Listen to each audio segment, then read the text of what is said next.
1 जानेवारी 2026 पासून लागू होणाऱ्या 8व्या वेतन आयोगाबाबत सर्व कर्मचाऱ्यांमध्ये आणि पेन्शनधारकांमध्ये मोठ्या अपेक्षा निर्माण झाल्या आहेत. आणि अलीकडील सरकारी घडामोडींमुळे हा वेतन आयोग निश्चितपणे राबवला जाणार असल्याचे संकेत अधिक मजबूत झाले आहेत. सध्याच्या महागाईच्या दरामुळे आणि गेल्या काही वर्षांमध्ये वेतनामध्ये मोठे अंतर निर्माण झाल्यामुळे 8वा CPC आवश्यक झाल्याचे तज्ज्ञांचेही मत आहे. वित्त मंत्रालय, व्यय विभाग आणि कर्मचारी संघटना यांच्यातील प्राथमिक चर्चांमधून असे दिसून आले आहे की फिटमेंट फॅक्टर 3.00 ते 3.15 च्या दरम्यान निश्चित होण्याची शक्यता आहे.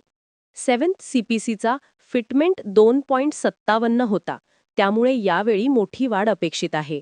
याचा सरळ परिणाम असा होईल की कर्मचाऱ्यांचे बेसिक पे जवळपास दुप्पट ते तिप्पटीने वाढेल आणि नवीन पगार संरचना 1 जानेवारीपासून लागू झाल्यास पहिला पगारच कर्मचाऱ्यांसाठी ऐतिहासिक वाढ घेऊन येईल. उदाहरणार्थ लेव्हल 1 मधील सध्याचे बेसिक पे 18,000 रुपये हे 8व्या CPC मध्ये थेट 54,000 रुपये होऊ शकते. लेव्हल 4 चे 25,500 रुपये हे 76,500 रुपयांवर जाऊ शकते. त्याचप्रमाणे लेव्हल 6 चे बेसिक 35,400 असलेले कर्मचारी थेट 1,06,200 रुपयांच्या बेसिकला पोचतील, तर ग्रुप ए स्तरावरील अधिकाऱ्यांचे बेसिक 1,68,300 किंवा त्याहूनही अधिक होण्याची दाट शक्यता आहे. बेसिक पे वाढल्यावर HRA, TA, special allowance, medical allowance आणि इतर भत्त्यांमध्ये देखील स्वयंचलित वाढ होते. 8 CPC लागू झाल्यानंतर DA पुन्हा 0% येणार असला तरी वाढलेल्या बेसिक आणि वाढलेल्या भत्त्यांमुळे कर्मचाऱ्यांचा पहिला पगार सध्याच्या तुलनेत 70% ते 120% वाढू शकतो आणि अनेक स्तरांवर ही वाढ तिपटीपर्यंतही जाऊ शकते. सरकारकडून मिळालेल्या संकेतांनुसार HRAचे नवे टक्केवारीचे श्रेणी सुधारणेवर विचार सुरू असून मेट्रो सिटीजसाठी HRA 27%, तर नॉन मेट्रो क्षेत्रांसाठी 18 ते 22% राहू शकते. ट्रान्सपोर्ट अलावन्समध्ये 40% वाढ होण्याची शक्यता आहे. Risk allowance, hard area allowance, uniform allowance आणि बोनससारख्या भत्त्यांमध्येही सुधारणा करण्याचा विचार आहे. अनेक कर्मचारी संघटना फिटमेंट 3.15 ठेवण्याची मागणी करत आहेत, तर कर्मचाऱ्यांचे म्हणणे आहे की 7व्या कमिशनपासून महागाई मोठ्या प्रमाणात वाढल्यामुळे वेतनातील वाढही प्रामाणिकपणे तिपटीने व्हावी. केंद्र सरकारने देखील महागाईवर नियंत्रण ठेवण्यासाठी आणि सरकारी कर्मचाऱ्यांची असमानता भरून काढण्यासाठी यावेळी एका व्यापक वेतन सुधारणेची गरज असल्याचे संकेत दिले आहेत.